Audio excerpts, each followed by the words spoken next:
पत्नी की अहमियत। एक व्यक्ति एक बाबा जी के सामने अपनी पत्नी के दोष बता रहा था। बाबा जी ने उससे पूछा, तुम्हारा धोबी कौन है? वह व्यक्ति बोला, मेरी पत्नी। बाबा जी ने फिर पूछा, तुम्हारा बावर्ची कौन है? व्यक्ति बोला, मेरी पत्नी।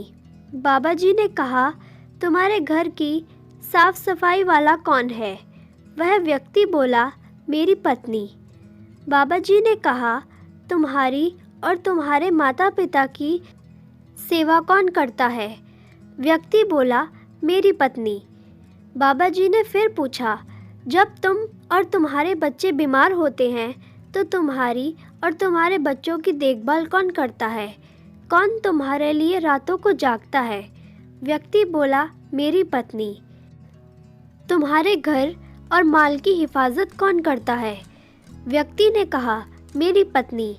बाबा जी ने पूछा, तुम्हारे सुख दुख का साथी कौन है? व्यक्ति ने उत्तर दिया, मेरी पत्नी।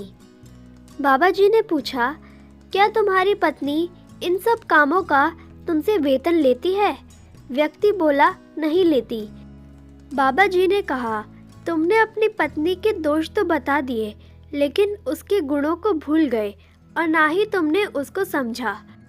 तुम्हारी पत्नी सब कार्य करने के बाद भी तुमसे वेतन नहीं लेती, बस इतनी सी आशा रखती है कि तुम उसका ख्याल रखो, उससे प्यार करो और उसका आदर सम्मान करो। उम्मीद करती हूँ आपको ये कहानी पसंद आई होगी।